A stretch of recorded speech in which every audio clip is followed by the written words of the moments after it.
My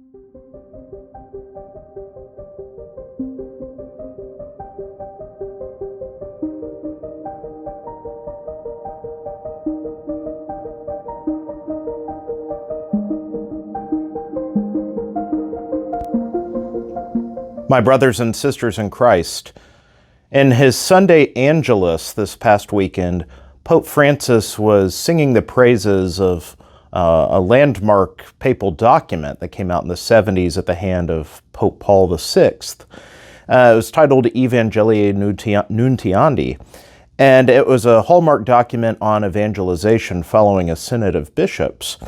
Amongst this document, amongst many other treasures, was a famous quote of Paul VI that said, to the effect, I don't have the quote right in front of me, but modern man is more willing to listen to witnesses than it is to teachers. And if they listen to teachers, it is because they are witnesses. And this quote comes to mind for me in light of today's first reading from the Book of Wisdom, when it speaks of just the very witness, the present of the just man as bothering the sinner. The one doing the work of darkness is bothered, their conscience is stung by the presence of the just man, and so they want to get rid of him. They can't stand the witness and presence. And so this is speaking of the power of witness in a very negative light, in the sense of the discomfort it causes to worldly powers. But on the flip side, we can also look at the positive power of witness.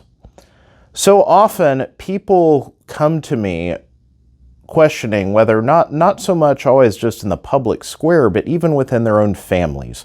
Perhaps it's a child or a family member, relative that has strayed from the practice of their faith, or someone who is a coworker that's speaking against the faith.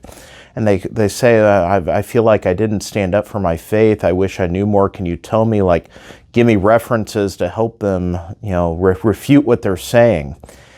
And this isn't a wrong way of thinking. Sometimes there is. There's so many misunderstandings that sometimes teaching and resources help. Certainly, there's a need for stronger catechesis in the world. There's no question of that. However, the thing that most converts hearts, in fact, is witness and not just teaching. And so for all people, whether you have a degree in theology or not, the thing that will have the most powerful impact is living a life of holiness.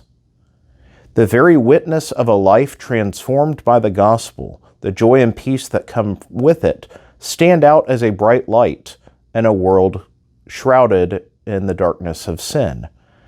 And so that light is very attractive to the person who is sincerely seeking God, while on the flip side, it will cause great discomfort for the one fully in the clutches of sin, as we hear in the first reading. And so on one hand, we can look at the fact and say, if we never receive any persecution or harsh words from anyone, then we're probably not living a bright enough witness. That is to speak, not even saying we're doing wrong, but perhaps we're muted in our expression around others, or we're not quick to openly live our faith out. Perhaps we try to be anonymous in our Christianity at times. But if we're fully living a vibrant Catholicism, that in fact will draw the ire of some. It can't help but do so. But on the flip side, that witness will have a powerful draw to others, sometimes without needing to say a word. A witness to holiness is one of the most powerful things in the world. And that is fundamentally what Christ is calling us to do towards one another. And even during this season of Lent, for example, as we approach the mysteries of Holy Week, amongst our fellow Christians, there's a tendency to kind of gloss over the Passion. There's an acknowledgement of the cross, but it's a jump straight to Easter. And yet, as we know, one cannot fully unpack the power, the transformative power of Easter, without the full descent into the passion and death of the Lord. And so for us, Holy Week is a great gift. And when we live it out fully, in our prayer, in our witness, in our time, for example, Holy Thursday, Good Friday, Easter Vigil, those aren't holy days of obligation, and yet It's somewhere, if we're able to be there, that we should. There's something powerful there for us.